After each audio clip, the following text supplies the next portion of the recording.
This is amazing. This is something that I just came across randomly, and I started looking into it because I need AI behavioral trees for another project that I'm working on.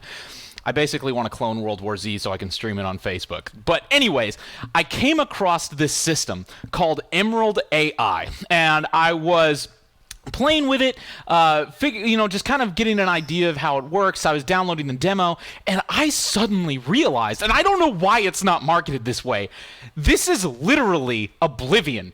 They have remade Bethesda's Oblivion, and they are selling it as an asset pack on the Unity Asset Store, and it's amazing. So let's take a look at this, because this is Emerald AI 2.0. I don't know if this is them, like Radiant AI 2.0 or whatever for Bethesda's. I don't know if it's like kind of like based on that name, or if it's like intentionally named this way, or if that's just coincidence. I don't know. But this is a system that doesn't just simulate the same style of AI that you would expect from like a Bethesda game, but it also has everything else. It has like the bows, the melee combat, all of the stuff, all of the different. Look, just check this out. So here is obviously the basic demo. You've got. You got your weapon here, you can block, there's a spider, and you've got this AI dude here that shoots at it with his little bow. Die, spider. Dude, it's Oblivion! This is literally Oblivion!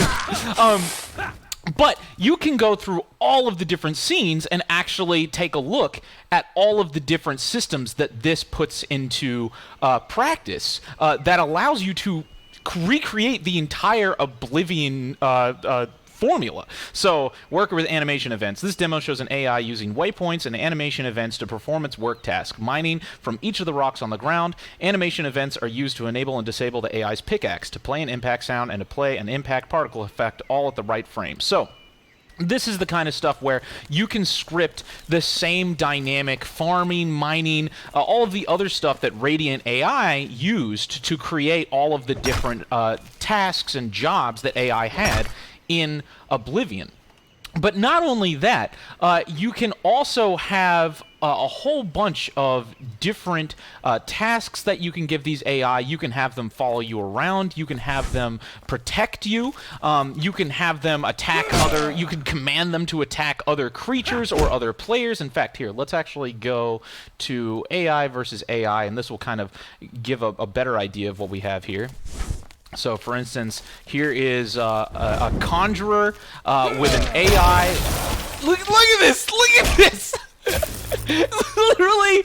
So this is a conjurer that has just conjured an AI NPC as his familiar, and now he is casting spells to fight this melee-based NPC. And look at this! Look at this! Are you looking?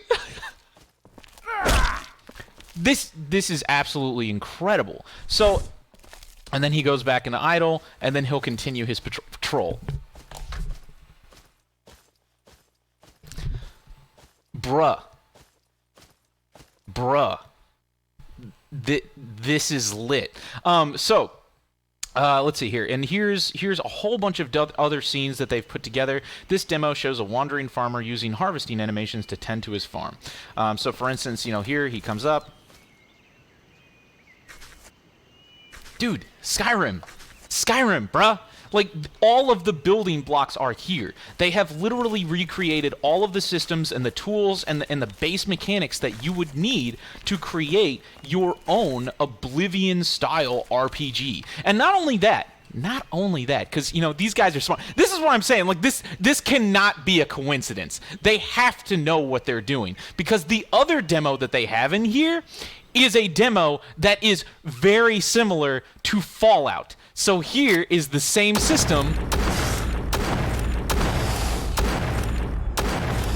but with post-apocalyptic mutant creatures and sci-fi guns. Oh, what else has that? Like, this cannot be accidental. This cannot. So not only has this allowed, like, for Oblivion-style gameplay, but they have also already done all of the work for you to create, a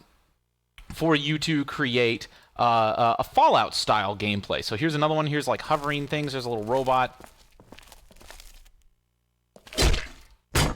Look at this! crazy. Here, I'm gonna help him out. What's up, dude? He's a friendly, so I can't hurt him. All right, so let's go to gun aiming, not AI. I feel like I've already seen this. Oh yeah, here we go. So here's the AI, and it's actually, you can see that the AI can actually, you'll see that it animates and he'll actually move. So I don't know, it's a pretty fluid system for both animations and like AI behavioral trees, which you can manage and you can employ in a whole bunch of different ways. Let's see here, player versus AI. Here's kind of like an example of, you know, you just fighting with a normal bandit. Like, it's all here. So here we go. Yo, what's up, dude? What's up, dude? Blocking. This is... I can't believe this is real. Oh, it hit me. And it's got like staggering and all of the other stuff that you would expect. Ah! Yes! Die. And let's take a look at some other things, you know. So for instance, here's an example of an AI dying from a trap, you know, because again, Oblivion, all of these other games, they had a lot of interesting like traps in caves and stuff like that. So, you know, here's an example of him dying from external damage. Boom. You dead, bruh. What else do we have? Fleeing AI. I don't really know what this demo shows an example of fleeing AI that will attempt to flee from the player if it gets within the AI's detection radius. Walk near the boar in the distance to cause it to flee. Oh, dope. So is this like for like hunting and stuff? Come here. So you remember in Oblivion you could like hunt deer and whatnot and they'd run away from you. Here you go. And then I don't know if will it stop fleeing? Oh yeah, there we go. So no, it's kind of stopped. Oh my god, dude, I can't believe this is real. You've got these farm animals. You've got like grazing mechanics, so these animals will just kind of like go around in their pen and graze. Dude, you look at the modding scene for Oblivion and Skyrim and the number of mods that have been created for that. Dude, this right here, you could, if you took that modding community and you took this stuff, like this is the source for this. You can own and you can make things with it. This is amazing. Sword companion, spell and healing. Let's take a look at this. This demo shows the power of Emerald AI's modular ability system, giving AI the ability to heal and cast spells. Spells can be created with the ability objects, which can then be customized with custom sounds, settings, effects, or whether... I don't even know why this is called like an AI system. Like, this is obviously so much more than an AI. For an AI to use ability objects, users just need to apply them to their AI's ability use. Try to kill this evasive shadow wraith. All right, gotcha. Come here. Whoa!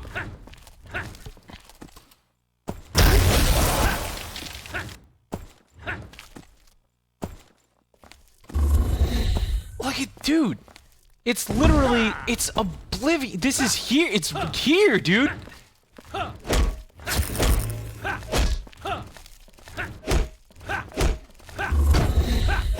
He's healing himself, but I'm gonna kill him anyways. Come here. Aha! Get wrecked. This is amazing. This is absolutely amazing. Let's see, what else do we have? Summoning ability.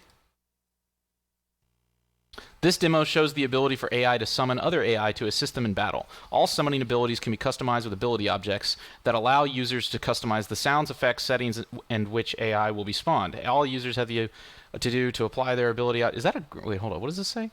Ability objects that allow users to customize the sounds, effects, settings, and which AI will be spawned. Okay. All users have to do is apply their ability objects to an AI's ability list, alright? Summoning ability. Show me. Show me your stuff. Ah, this is dope! Woo!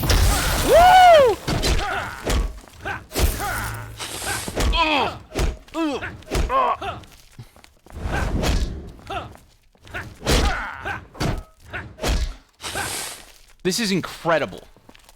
This is incredible. Do you have any idea how many hours I've put into Oblivion? Like, I mean, that's not me bragging because everybody's put too many hours into Oblivion. But, like, one of the things that I've always been frustrated with is, like, man, you know, Oblivion, it's not really that open. Like, I wish there was more content. Dude, oh my gosh. Oh my gosh. All right, look. If anybody is interested in this again, because we've got a Discord community of 15,000 people, and then we have a developer community of around 1,000 people right now.